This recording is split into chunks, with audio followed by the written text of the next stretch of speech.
think this is a moment when people feel that the State Department, and especially the Foreign Service, needs to be rebuilt and modernized.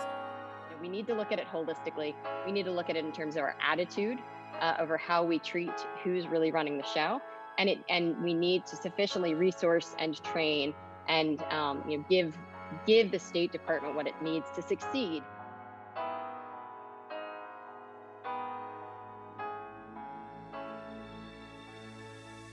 Welcome to Network 2020's audio edition of this virtual event. Be sure to check out our other events, media, and videos at network2020.org.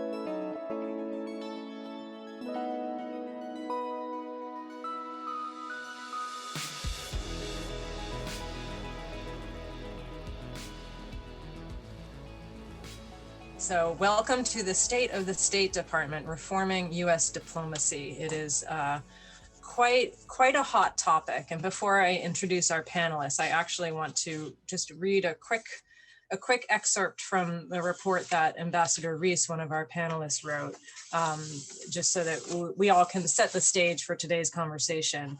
And in this excellent report, A U.S. Diplomatic Service for the 21st Century, she writes, many of the most serious challenges the United States will face in 2021 and beyond will require our diplomats to take the lead. These include the return of great power competition, leading a global response to the pandemic and its consequences, supporting American companies overseas during a devastating recession, mounting a major effort on climate change, negotiating an end to the Afghan and Iraq wars, and helping American citizens in every corner of the world who need the support of their government. Morale in the State Department, however, is at an all-time low, and efforts to promote greater racial and ethnic diversity have failed just when the country needs women and men of all backgrounds as our primary link to nearly every country in the world. There are challenges to be met inside the Foreign Service, including an honest self-assessment of the service's internal culture as well. So that sets the stage for a very hot topic today, and we're very delighted to have three excellent panelists. Before I begin, just a really quick word about Network 2020 for those of you who are joining us for the first time. We are a New York-based nonprofit. We're an inclusive international community that's really focused on bridging the gap between the private sector and foreign policy worlds, and also trying to drive and support innovative solutions to key foreign policy challenges. So today we are joined by a top-notch panel. We have Ambassador Marcie Ries. She is a senior fellow at the Belfer Center's Future of Diplomacy project at the Harvard Kennedy School. And also a senior advisor in the Department of State's Foreign Service Institute Leadership and Management School. She has nearly a 4-decade career in the Foreign Service, serving in places a lot in Europe, including Kosovo, Bulgaria, Albania, but also in Baghdad, London, and Brussels. She has a lot of experience on issues such as arms control and NATO. She is the recipient of the U.S. Army's Distinguished Civilian Service Medal and a Presidential Meritorious Service Award. There is a lot more to her bio, but in the interest of time, I am condensing all of them. We also have Elizabeth Shackelford. Lizzie is a non-resident fellow at the Quincy Institute and an independent consultant. She was actually, I entered the Foreign Service with her, so she and I started together, and I left before she did, and when she left, her resignation letter got a widespread attention across the world, and has been drawing attention to the declining state of diplomacy under Trump. She is the author of The Dissent Channel, American Diplomacy in a Dishonest Age. She previously worked with Booz Allen Hamilton and led USAID projects, and has widely appears in the media at this point. And we are also joined by Chris Richardson, who is also a former US diplomat. He is a prominent immigration attorney and co-founder of the world's leading remote video immigration consulting technology company, Argo Visa. He has served in places including Nigeria, Nicaragua, Pakistan, and Spain, and has a lot of work on non-immigrant and immigrant visas, and managed hundreds of officers and local staff in some of the most dangerous postings around the world. He resigned in protest due to President Trump's Muslim ban and derogatory statements about African countries.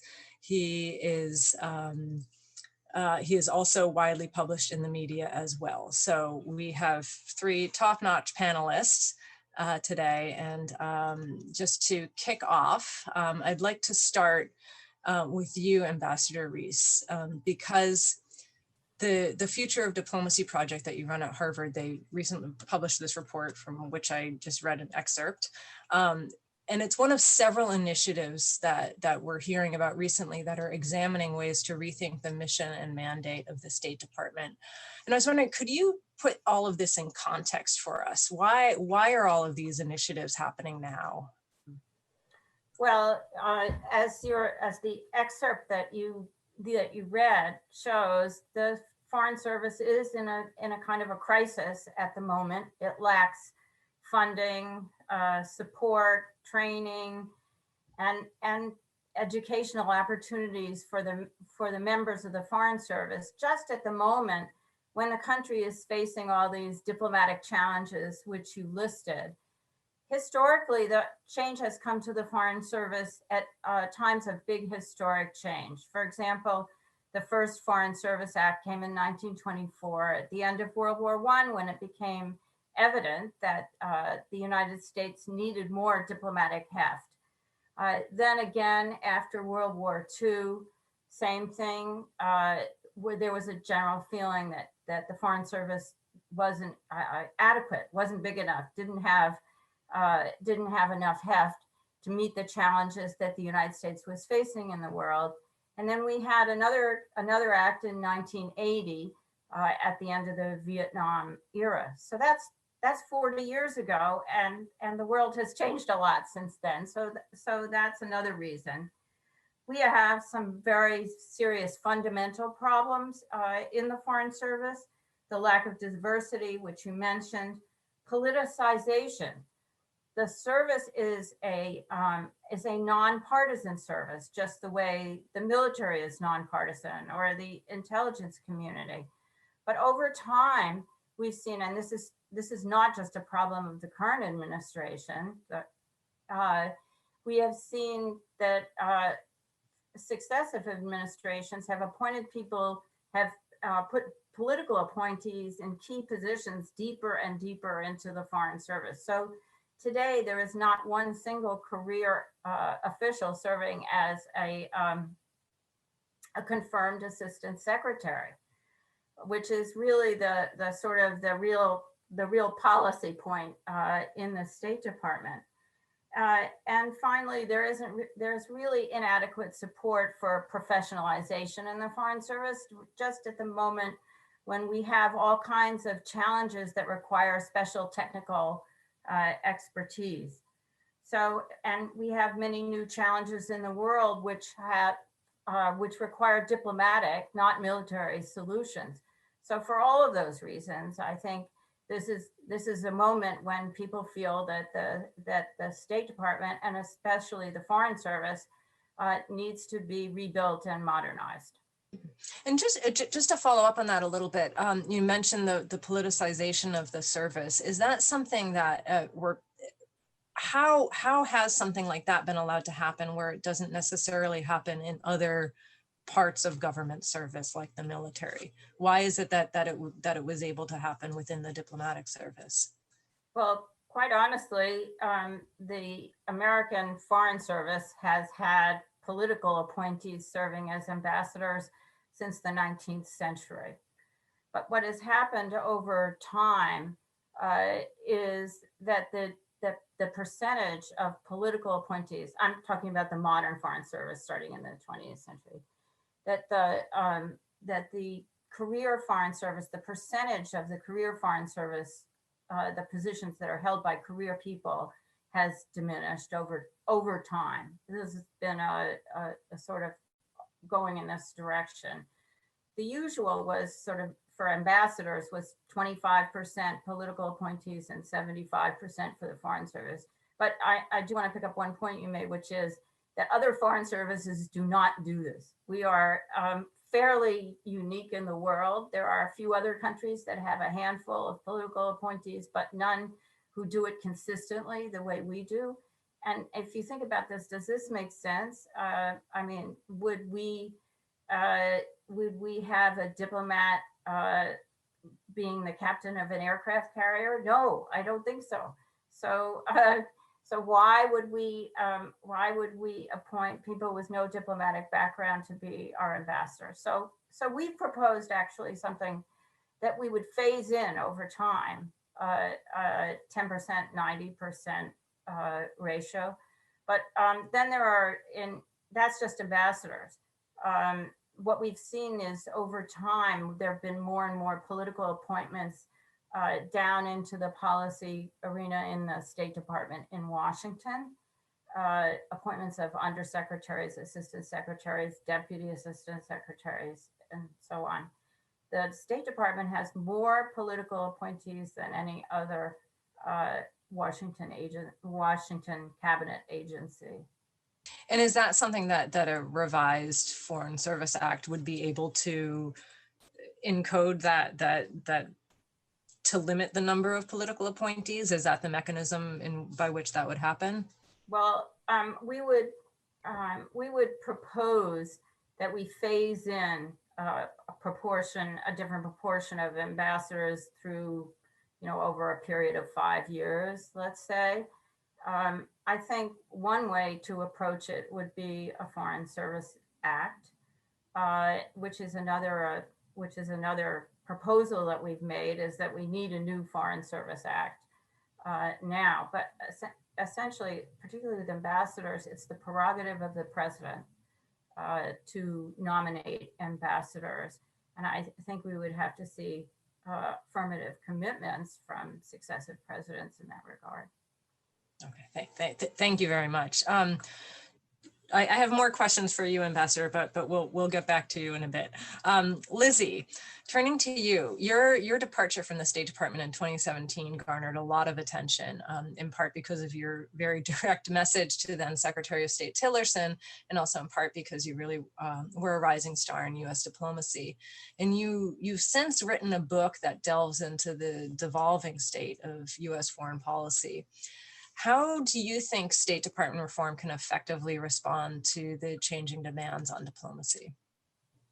Thank you very much, Courtney. I'd start out by saying that I agree with a lot of what Ambassador Ries has already raised in terms of where the starting point is and where some of the challenges have begun. But one issue that I think is, which Ambassador Ries mentioned, that I think is really critical, is that we roll back from the militarization and military being in the lead in our foreign policy.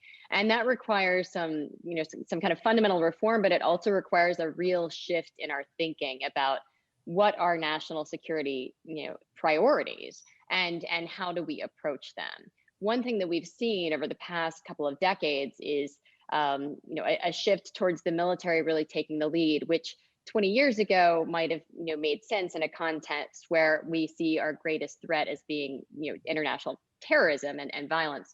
But of course, today we're seeing something very different from that.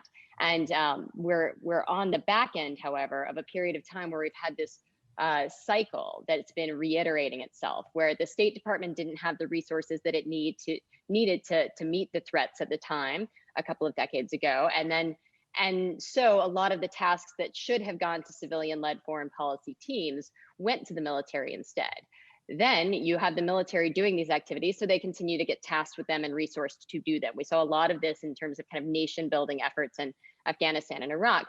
But what I think a lot of Americans aren't aware of, and others, is that it trickles down through all sorts of other elements of who's taking the lead and how we're being resourced to do so. My last tour was in Somalia, and that was a place where the diplomats were not even sufficiently resourced to go outside of the airport compound. What that meant in practice is that we had U.S. military personnel who could travel around Mogadishu in the country and ended up getting dragged into all sorts of discussions with our counterparts in Somalia, with our civilian counterparts in Somalia. And thereby they take the lead. They take the lead visibly because they're the ones out in the communities and with the government, and they take the lead in action. And that left us really not prepared and positioned to play a lead role. So In terms of, how do we approach that reform? I think that we need to do it from, we do need more people and more money with the State Department, absolutely, and with our development colleagues as well. But that's not going to be enough without shifting our approach and having the State Department empowered to lead. And that means a lot of kind of technical, resource issues. As Ambassador Ries mentioned, we need the type of training and investment in our personnel in the State Department that you see in the military, which we do not have. But we also need, the executive and legislative branches to really kind of consider the civilian side in the lead of what we're doing. That makes sense. It would have made sense over the past couple of decades, but as you look at what the national security threats are to us now, a global pandemic, climate change, other issues that do not have military solutions, things that need to be negotiated in a globalized world, we need to have civilians in the lead of that, with the military supporting what we need to do. So I would say, kind of wrapping that up into what it really means for how we reform and to face these issues. You're going to need, I do think that we need some legislative changes. A new Foreign Service Act is probably really called for. I think empowering the State Department does require depoliticizing it, which means, as Ambassador Ries mentioned, reducing the number and the dominance of political appointees. This isn't just smart in terms of having people who are qualified to do these jobs, but it's also smart in terms of having a longer term vision. If you're appointed by an administration that may or may not be there in 4 years, you're looking for wins that are going to happen in that time period and enough time to support that administration's reelection. You're not looking at people who understand what's been happening for the prior decade or two in a particular region or country, and are looking ahead to how you build, to improvements in that bilateral relationship over the next coming decade. So I think that's what you get with the longer term view that professionals have. So I think, in addition to limiting the numbers and percentage that we have of appointees, political appointees, I think that we should look at some qualifications. If you have these, for those who don't know, they're Schedule C appointments, or the types of political appointees that go all the way down through the ranks in the State Department. There should be some basic criteria of experience for a lot of these roles, so that you can't simply fill it with a lot of folks who worked hard in a campaign, for example. There's a place for that, but I don't think it's necessarily, in a special envoy's office dealing with something that you might not know about. So I would say, we need to look at it holistically. We need to look at it in terms of our attitude over how we treat who's really running the show, and we need to sufficiently resource and train and give the State Department what it needs to succeed, so that what we don't see is a very well-resourced military, Pentagon, leaning in the future to take over if the State Department can't meet these very real global challenges.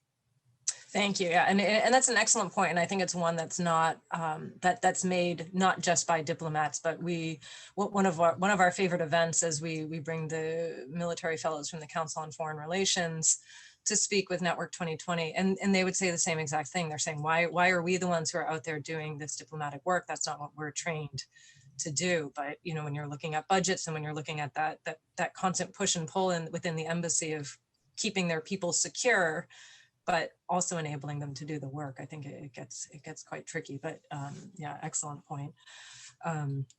So turning to you, Chris, one area of a reimagined State Department is the urgent need to develop a diplomatic corps that is reflective of the U.S. population. And you have really been a leading voice among those calling for meaningful diversity changes in U.S. diplomacy. But as we've spoken about, these diversity initiatives, that this isn't a new thing. So how come they haven't taken hold yet, and what would really effective change look like? Thank you, Courtney, and thank you, Ambassador Ries. Thank you, Elizabeth. It's such an honor to be on this panel. I think to understand why the State Department still struggles with diversity, why it still struggles with this fact that there's so few African Americans in leadership, so few women in leadership at the State Department, you really have to go back to 1924. You have to go back to when the original Foreign Service Act was written. So when that was written to professionalize the Foreign Service, the first African American to take the test and pass the test, Clifton Wharton, after he actually passed the test, the reaction of the State Department wasn't one of joy, it was one of horror. The director of the Foreign Service, Joseph Grew, met with the leadership of the State Department, and they sat around a table and said, how can we keep Black people, women, and naturalized Americans out? How can we make sure it never happens again? Because they weren't even sure that Clifton was a Black man. And the minute they found out he was Black, they actually sat down and put it in minutes. How do we keep these people out? They went to the President of the United States and they asked the President of the United States, please pass an executive order keeping Black people, women, and naturalized Americans out of the Foreign Service. And when President Coolidge said no, they said fine. And they literally spent 20, 30 years working at the highest levels of the State Department to deliberately and systematically keep out people who weren't white men. And so after Clifton Wharton passed, not another African American would be allowed in the State Department or allowed in the Foreign Service for 20 years after he passed, right? And so what you have is that, and even after that period in 1950s and 60s, you had a system that used the security clearance process, used oral exams, that was really hostile to women and minorities, a system that really didn't open up, but really were forced to open up because of lawsuits and because of outside interaction by Congress and by different various groups. And so when you have a system that was really built and designed and implemented in a way that was deliberate and intentional for 20, 30 years to keep people such as myself and Ambassador Ries and Elizabeth out of power, you're not going to overturn something like that with band-aids and piecemeal actions. And that's what we're seeing now. We're seeing this sense of like, oh, well, if we just put a band-aid here, if we just let in more of them, that's what we're looking for. But no, we really need to reimagine and rethink how we deal with diversity. It can't be something that's ancillary to diplomacy. It is diplomacy. Having a State Department that looks and feels like the United States is critical for our foreign policy initiatives, and it's critical to what we're trying to do as a country. It can't be something that, it's something like right now, it feels very much like it's something that is on the checklist box of things that we need to do. It's like between re-engaging with Iran, maybe letting some Black people in and women in, and then we're going to get down there with Cuba as well. No, like if your State Department doesn't look like America and doesn't reflect America, other people notice these things too. Other countries notice these things too. And so, in 1953, there was a congressional report and investigation into how to make the State Department more diverse. In 1962, President Kennedy hosted at the State Department equal opportunities for African Americans and women. How do we let them in? In 1986, George Shultz said that we have to have a State Department that reflects the view of America. In 1960s, there was a program set up by the Ford Foundation of the State Department that was to encourage more minorities to come into it. Dean Rusk really made it his effort in at least the early 60s to let more African Americans into the State Department. And what you see over time is just fits and starts where people really are engaged on this issue. And then they kind of give up because they have other things to do. It's a sunny day. Like there's lots of reasons why people just lose the value in fighting for a State Department that looks like America. But ultimately, look, I just finished George Packer's book on Richard Holbrooke. Richard Holbrooke was a dynamite diplomat, served in the State Department for 40 years. I don't think I saw a single Black person in that book until about page 500 or 600. I didn't see a single woman who meant anything to this man till about page 500 or 600, right? And so if I could talk to Anthony Blinken, or if I could talk to anybody who's in charge of the State Department, I would ask them, if I wrote a 700-page biography of your life, what would be the first woman or Black person who would appear in your book? What would be the first time diversity would be an issue in your book? Because I've read books about Richard Holbrooke, I've read books about Dean Acheson, I've read books about Henry Kissinger, I've read books about Dean Rusk, and there's no discussion of diversity. There's no discussion of the need for diversity. Like, how do you manage to live in this country in a powerful position and have Black people and women just don't exist to you in your existence? Because that's not true of the American experience. And that's not true of what foreign countries look at and think about when they talk to us and see us as people, right? So when I served overseas, I would often talk to white officers who, they would sit there and they could understand and they have better knowledge about every opposition group and every intricate part, like the price of cassava beans, right, in some of these countries. But if you ask them about George Floyd, if you ask them about Sandra Bland, if you ask them about the things that are going on in their own country, the foreigners seem to have more education about what was going on in America than the Americans do. And so I think that if we're going to reimagine the State Department, it really has to start at the top, and it has to have people who don't see this as just another checkbox and another thing that we need to do. It has to be something that is very much fundamental in changing the State Department. And if the State Department is to be serious, they have to look like America. That's something the military figured out long ago. And I think that's something the State Department needs to work on as well. Thank you. And you know, as someone who worked in public diplomacy, I 100% agree. I mean, we can't have a diplomatic corps that isn't reflective of the United States when we're sending these messages of diversity and then we're not walking the walk at all.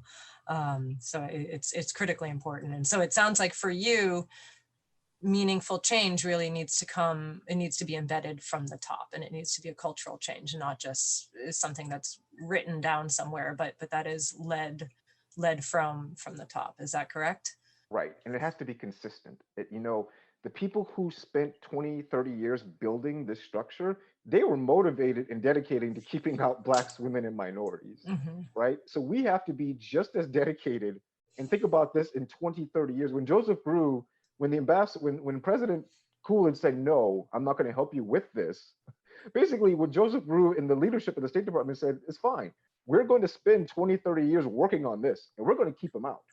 And we have to have that same kind of passion on this issue and the same kind of commitment to letting people in as our predecessors were to keeping people out. Terrific. Thank you. Sort of on the flip side of that coin about the diplomatic service looking like the United States, I think one element that we don't often talk about is the role that the diplomatic service plays in the perception within the United States public. And it's hard to believe, but about a year ago when the impeachment trials were going on, I was actually getting a lot of emails from people who knew that I had been in the Foreign Service briefly, and they were so impressed with Ambassadors Taylor and Yovanovitch, and were saying how they never knew that there was this level of dedication and professionalism, and they didn't know what diplomats did, and all of a sudden they had a peek into that, and then of course COVID came along and took everyone's attention away. But I'd love to just talk briefly about what the impact is of not actively engaging with the U.S. public about its diplomacy, particularly when we're saying that diplomacy needs to have a more valued position in government and in society. And how do you think we can rectify that? And Ambassador Ries, I'll turn to you first, and then I'll chime in with the others. Well, one of the topics that came up fairly frequently in our conversations with former diplomats and former leaders in the intelligence community and on the military side of things, virtually all the groups we talked with, and we held 40 workshops in order to prepare the report that you saw. This topic came up fairly often, that our diplomacy needs to be at its very basis, fundamentally connected to the American people. And of course, to the point about diversity, which was also a topic which came up very consistently in every single workshop and every meeting we had. Being connected to the American people means being connected to all of the American people. There are ways to do this, and some of the things that we've proposed in our report, I think, would help with this. For example, one of the ways that we recruit for the State Department is through diplomatic advisors in certain colleges and universities, and there we do put quite a bit of emphasis on diversity. But I believe there are something like 18 of them out there, which isn't very much if you look at the size of the United States. So what we have proposed is a more activist recruitment policy that includes an ROTC-like program, like the military has, where people learn about the Foreign Service basically as undergraduates. We have some very excellent fellowship programs, but they're for graduate students. And a lot of the advice that we got was, you need to start sooner. So if you had programs like that in more American colleges and universities, more people would hear about the Foreign Service and what we actually do. So that would be one way. And another thing that we proposed, this came up a little bit in what Elizabeth was saying, was that we do need surge capacity. We need to be able to mobilize to deal with particular hotspots or crises in the world. And one way to do this would be to have a reserve corps, the way the military has. And that might have a reciprocal effect. In fact, it should have a reciprocal effect where people who are committed to the Foreign Service, let's say to some service 2 weeks a year or something like that, are more familiar with what the Foreign Service is and does because of their training and their activities, but also their communities would be more familiar with it from their contact with the reservists. So it should have a sort of a reciprocal effect. But it is glaringly obvious that that the American people, we are not sufficiently connected to the American people, and that needs to be attended to. Yeah, Lizzie, you want to chime in? Yeah, just briefly add that it goes in both directions. Because the American people don't understand what we do, is one of the reasons that it's so hard for us to get initiatives and support and resources for the State Department and diplomacy through Congress, because Congress responds to what its constituents care about. Its constituents in many parts of the country fully understand what the military does. They have relatives and friends and people in the military, or they have military industries in their hometowns. They get jobs through things that support the military. So there's a strong constituency there. But it also reflects back to whether or not the State Department and the folks who are on the front lines working on our diplomacy and our foreign policy really understand how that impacts Americans outside the Washington, D.C. Beltway and New York and areas of international organizations. So you would have a lot of benefits to really increasing the ties. And I agree with what Ambassador Ries said. We have a couple of programs, but they are not big enough to reach the Americans we need. They're big enough to reach the Americans who are already predisposed to wanting to seek out foreign policy information, who are at Ivy League schools where you have ambassadors going to to be either residents or in later careers to teach. But you don't reach the communities that are not already connected to that very well. And that's one of the reasons we don't have a lot of diversity. I was born and raised in Jackson, Mississippi. I met the first diplomat and fully started to understand what it was when I was, I think, 24, 25. So I came into it later because it did not seem like it was an option to me. So I think that having that type of outreach, which we could do if we factored it in and valued it. We have things like hometown diplomat programs, which if you are a diplomat and you're interested and you're on home leave in your hometown, you can go and speak at a school or do something, but nobody gets credit for it. And frankly, it's a high bar to cross to have that kind of participation when you're back home.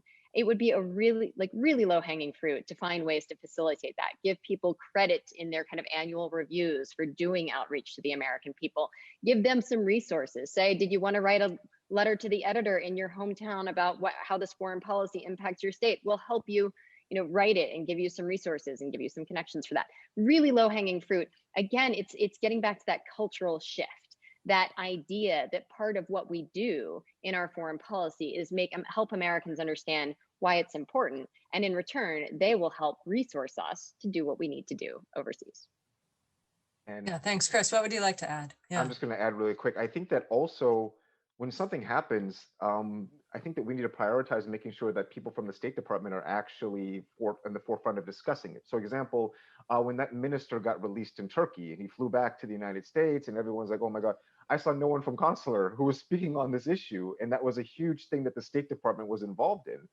So when Americans get released from jail, when Americans get saved overseas, when you hear these stories about Americans escaping from all these countries, we really need to find a way as a State Department to prioritize to make sure that diplomats are the ones who are on camera, who are talking about these issues, so that when people say, oh, so that's what a diplomat does, right? And so a diplomat is the one that's going to visit the American in jail. The diplomat's going to be the one that's going to help bring people back home. And so in the same way, when a military action happens, guess who you see? You see a general on TV, right? We need to see more diplomats, I think, on TV. And I think that that's a way that we can educate the American public as well on what we do. Yeah. Short follow-up. Yes. Yeah. Yeah. Go Just right going to ahead. say, Yeah. absolutely, the military invests in its reputation in America. In 2013 and 14, I was the consular officer on the ground in South Sudan when war broke out, and I was at the airport running our evacuations. Over the years, I have on 4 or 5 occasions seen military shows and interviews on various programs about how they ran those evacuations. They flew the planes and they did all these glossy videos about it, and they look great doing it. Nothing from the State Department about how hard our team worked to get Americans to safety. Totally agree. We've got to invest in communicating that. Chris is right. Yeah, yeah. And the irony of that is that when you enter the Foreign Service, it's one of the fundamental things that they underscore with you is that your primary duty is to be there for American citizens overseas. And so getting that message the other way is extremely critical. We have a lot of great questions coming in through Q&A, so I'd like to turn to them, and I'm going to do my best to try to reach as many as I can, and I might weave some of them together. And so to do that, I wanted to pick up on this idea of the Reserve Corps and also pull in a couple of inquiries we had about some of the currently unfilled positions and how, and apologies because I have to scroll through a lot of questions here, but what the plan is to really get people into unfilled positions, but then also, is there a plan for trying to bring back in people who may have left during the past 4 years at a comparable level to where they were, and is that part of the discussions that you're hearing? Well, if I could take a little piece of this, the last piece about bringing people back in turns out to be people have strong feelings on both sides of that question. We mentioned in our report that if you had mid-level entry, which by the way was maybe one of the most controversial of our recommendations, a carefully managed mid-level entry program, that could possibly be used to bring some people back. But a very distinguished diplomat, Jeff Feltman, has just published a long article in which he is against that. So it is a controversial subject, and I expect that there's going to be quite a lot of talk about it. Could you just elaborate a little bit on what the pieces of controversy are?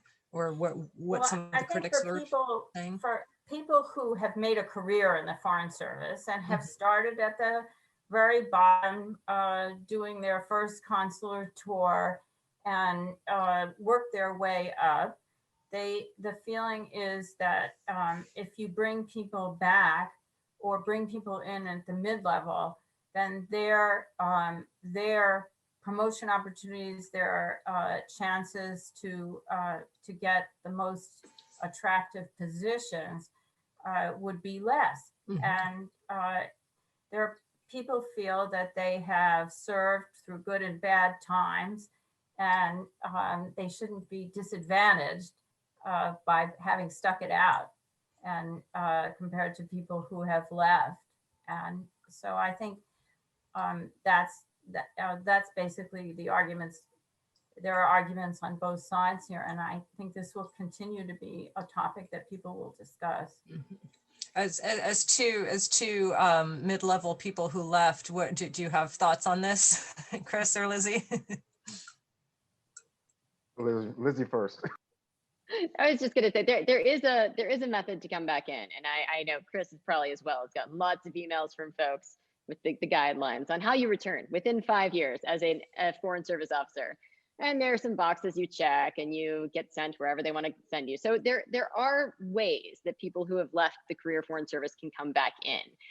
But there are some big differences in, or there's some rifts in the culture. And I liken it to, as Chris and I have discussed before, when you're in a post-conflict situation overseas and you have the folks who fled, refugees, and then come back years later to a peaceful country to kind of help rebuild, there is a tension between the people who left the country, became refugees, got citizenship elsewhere, got education elsewhere, and the people who fought the battle and stayed in the country during the crisis.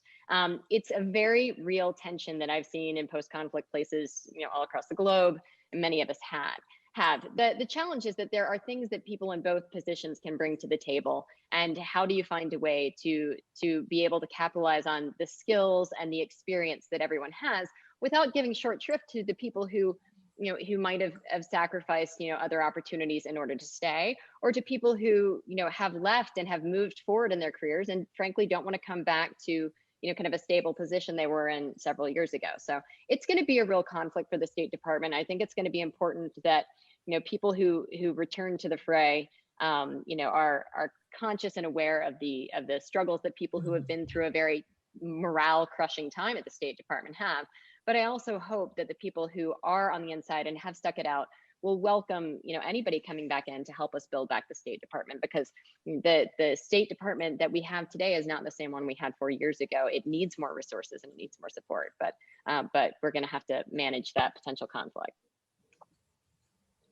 Yeah, and I would only add that I've actually been very torn about this issue, because a lot of my colleagues, former colleagues in the State Department, say, well, you didn't stay through the rough times, so why should you be able to come back?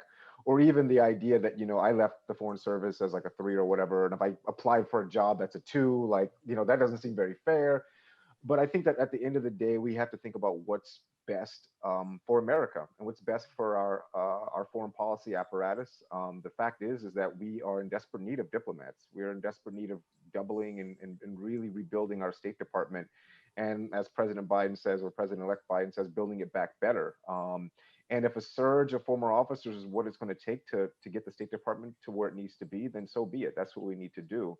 And I think that we all have to realize that, everyone in that kind of situation is going to sacrifice. It is one of those situations where, some people might be upset by it. And even for the officers coming in, it'll be a learning curve as well, and a steep learning curve as well. And so I think that it's something that we should definitely think about doing.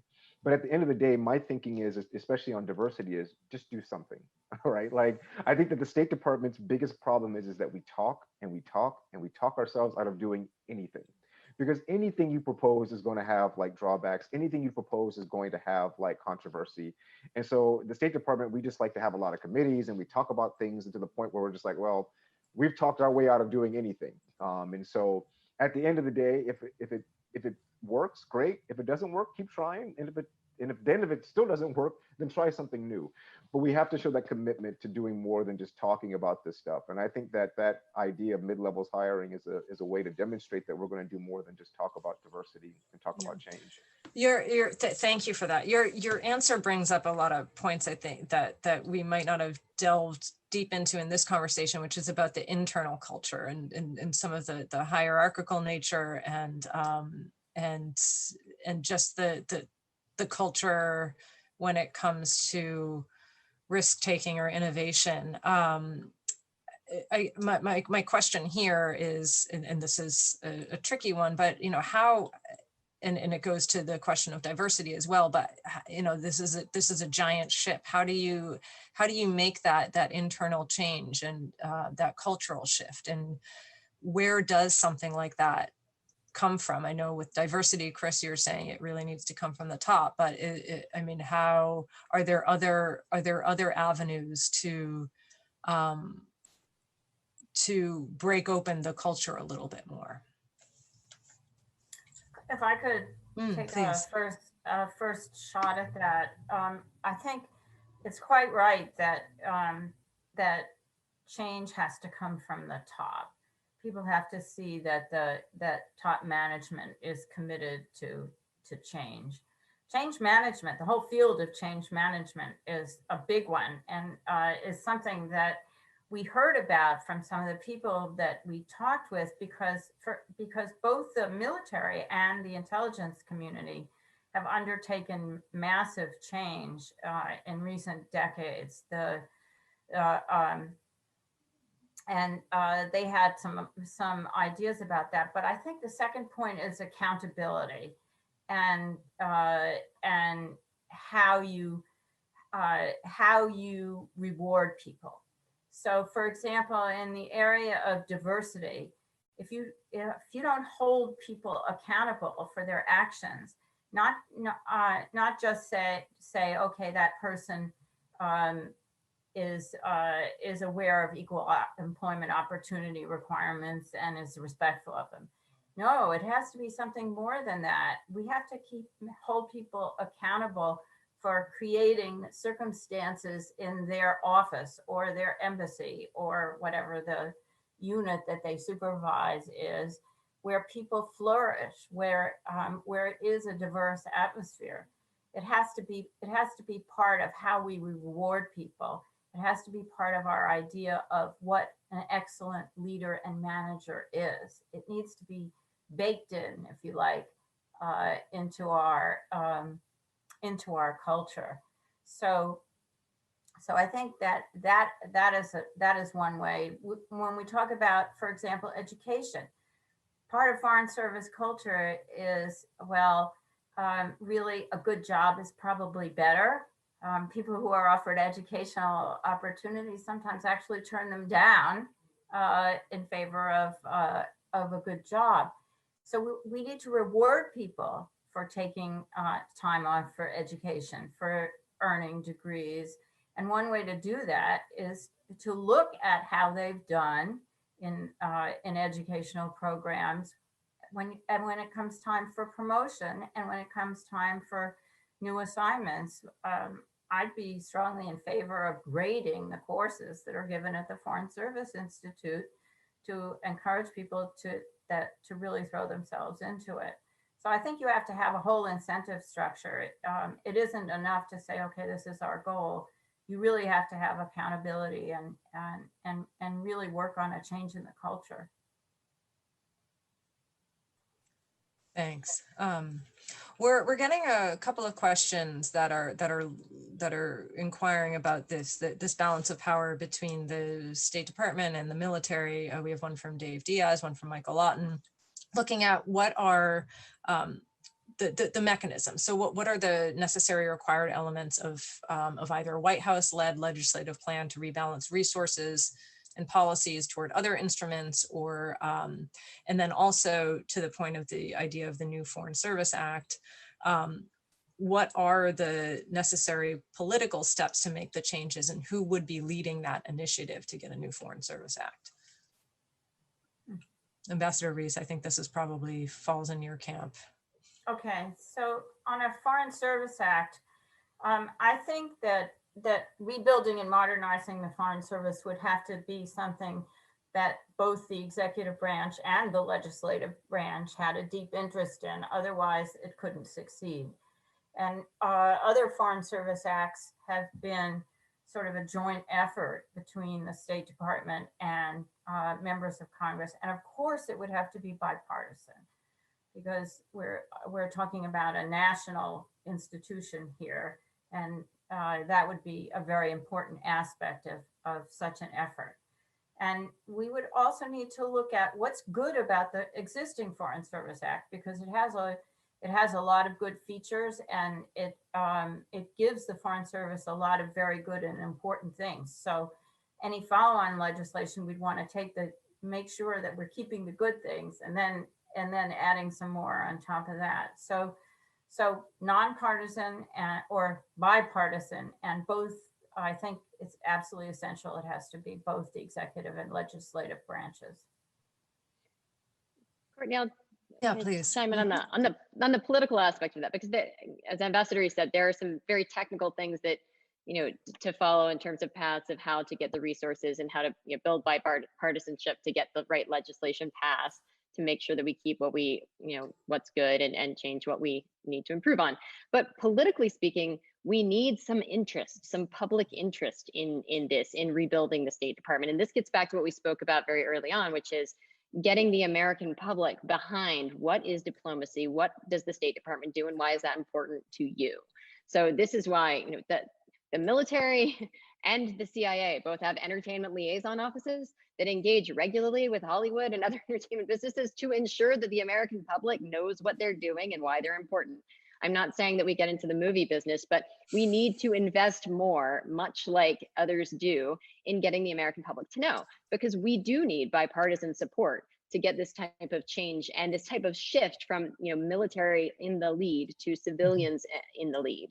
And to get that, you need Congress behind you, and Congress cares about what their constituents care about. So I think that's why it's incredibly important that we do invest in outreach to Americans. Yeah, I think that it's an incredibly important point, and one that actually slides into the next question that I was going to ask. And because this on the kind of push-pull with the diplomacy and the military, the next question from James Ritchie asks, given that studies frequently reveal that American voters are apathetic about foreign policy and that isolationism is rising in popularity with populism, what are other ways we can make the American public care about foreign policy? And, not to lead your answer, but I do think that idea that that foreign policy is in part diplomacy, but then if the diplomacy doesn't work, we're winding up with military, which does deeply affect most Americans, and they do know about it. I think it's an interesting question, but it's one that I'm quite passionate about. It is, how do you get Americans to care more about foreign policy? Yes, Ambassador Ries. One interesting point here is that one of the biggest champions of adequately resourcing the State Department is the U.S. military. Yeah. Mm-hmm. Where General Mathis made this wonderful comment where he said, if you don't adequately fund U.S. diplomacy, I'm going to have to buy more bullets.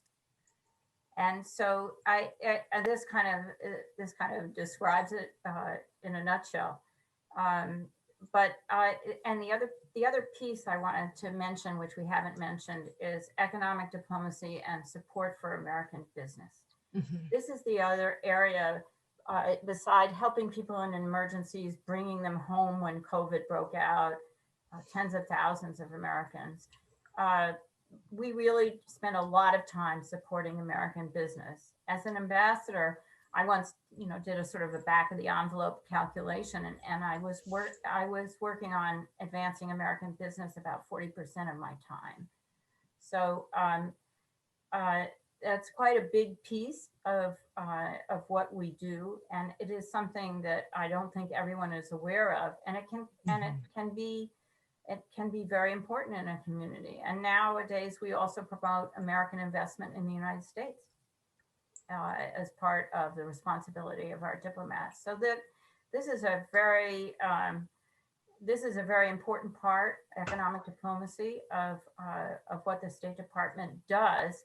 And I think there probably isn't enough knowledge about that. We don't spend enough time talking about that.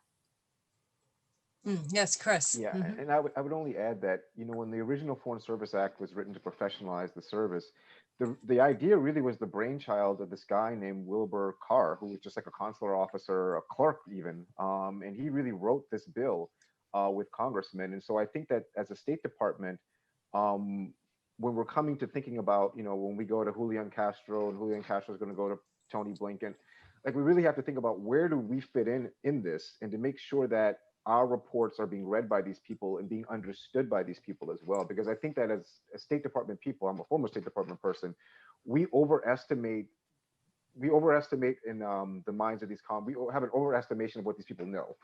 I think that we have this idea that congressmen and presidents really understand the State Department and really understand what we do. But having talked to a few congressmen, I can tell you that they have no idea what we do. And I think that if we're going to have them writing bills, that we're very included and very involved in that conversation, just as we were in the 1980 Foreign Service Act and in the 1924 Foreign Service Act. It's almost like a domestic public diplomacy, both on the outreach to individuals and then also at the government level.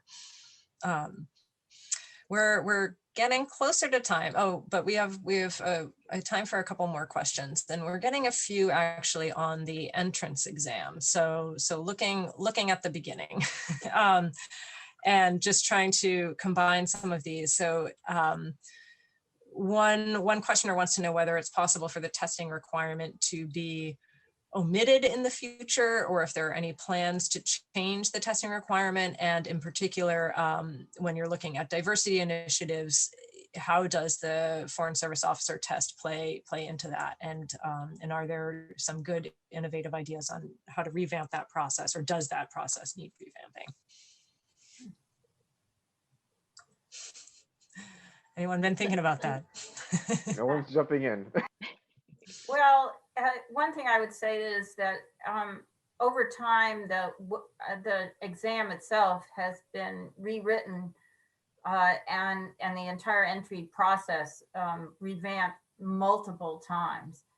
When I came into the State Department in ancient times, it consisted of a written exam, but then an interview with 3 people that lasted less than an hour, and that was it.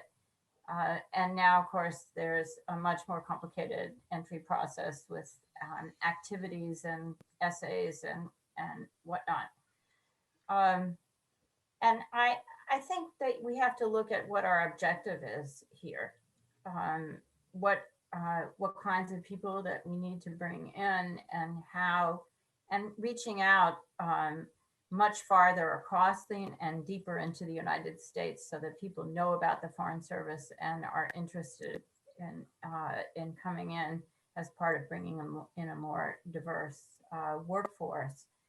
So I imagine that people might think about whether the exam process that we have is producing what we need, but I guess I'm arguing for starting in the what do we need, having a look at what do we need and how do we get to that. Yeah, I would agree with that 100%. I think that we need to think about what is it, this exam process, what is that producing for us? And does that help define what diplomacy is as a country? I think that one of the bigger problems with the State Department is it's a very elitist culture. And I think that people think because they passed this big bad exam that they somehow are the smartest, baddest people in the room and in the world. And I think that, having an exam process that, puts emphasis on your language and emphasis on how your knowledge of certain select American history, by the way, attracts a certain type of person who might not necessarily be the best diplomat. And I think that that's a conversation that we as a country really need to have, not just the Foreign Service, because a lot of officers really believe that the State Department belongs to them. It doesn't belong to us as officers. It belongs to the American people, and it belongs to all people. And so I think that we need to move away from this elitist idea. And I mean that also not just, and when I talk about diversity, I mean colleges too, right? I think that's something that you get conservatives on board with this as well, because the State Department is very much like Pale, Male, and Yale. And it very much focuses on those people who have the big degrees and went to the best schools. But those people don't necessarily reflect America, and they don't necessarily reflect America to other people in the world. And I think that that's a conversation that we need to have first. And then we say, does this test meet those needs that we have? And if it doesn't, get rid of it. Just because we've had it forever doesn't mean we should have it forever. Other people do different things, and we should at least be open and willing to do that. And the resistance to that is because we're such an elitist organization and take such pride in being, at the top levels of the world, or what's perceived to be the top levels of the world, without having that conversation about whether any of that actually means anything for diplomacy. Terrific. Thank you. We'll have time for one more question just to wrap it up, and this is sort of our final thoughts question as well. And so, looking at the geopolitical landscape, for each of you who've been immersed in this idea of changing the Foreign Service and changing the U.S. diplomacy, what's the biggest thing on the horizon that you think we need to be prepared for, to be able to adapt to, that we aren't currently able to in our system as it is? Lightning round. I'll do really quick. The world is all right, Chris, you're up. The world is getting browner, and the Foreign Service is still pretty white. And if you don't have a Foreign Service that looks like America or even looks like the world, that is going to be our challenge for the 21st century, because people aren't going to take us as seriously. especially when we talk about human rights, we talk about climate change, when we talk about these things to other countries. If we don't have people who look like America speaking to the rest of the world in an honest, ethical, and reasonable way, then we're going to have challenges. I'd add one more dimension that's quite different, which is that a lot of the challenges that we're facing in the world today have to do with either science or tech. And I think we really need to face that head on and figure out how we have people and resources to give us the understanding that we need of those issues. And there are new horizons: Antarctica, the Arctic, space. So we really need to look at how we acquire knowledge of those things that can adequately support our diplomacy in those areas. Terrific. Lizzie? Well, I will wrap up by saying that one of the biggest challenges we are going to have, not just as our diplomats, but as a country, is moving forward with more humility. We are not a hegemon that is all powerful. We have proven over the last couple of decades that when we go it alone, we do not necessarily leave either our own country or other countries better off than we found them. Not only that, but with the nature of the big national security threats that we are facing, things like climate change, things like pandemics, things like economic struggles that we're dealing with right now in the world, we cannot deal with those alone. We can certainly play a leadership role, and we should, but we do not have either the capacity or really the interest to be the ones who are trying to fix all of this on our own. And we've proven that we can't. So we need to go out there and be ready to play well with others, to compromise where we need to, not on our principles, but maybe on being the loudest voice in the room. I think that in the aftermath of the Trump administration, it's going to be a really great time not to go back out and say, okay, ignore the last 4 years. We're here. We're back. We're the leaders. I mean, I think we're going to have to say, oh, that was something that could happen here, and that could diminish our global position of leadership. That's something that was allowed to happen on our watch. We have a lot to learn from not only the strengths of other countries, but the mistakes that other countries have made as well. And I think that too often we think that we are somehow immune to that. Well, I think what the last 4 years has certainly shown us, if not the past couple of decades, is that we are not immune to those problems, and we need the help of our friends in the rest of the world, not only to succeed for the world, but to succeed for us as a country as well. Thank you all for taking the time today. Thanks to everyone who was listening and asked terrific questions. I'm sorry we couldn't get to them all, but really I thank the three of you for your service in the State Department, and then also since leaving the State Department and putting your minds to really, really important questions. So I really appreciate it. Thank you for listening to Network 2020's audio edition of this virtual briefing. Click on the link in the description below to view all of our upcoming events and find out how you can become a member and gain access to our members-only benefits.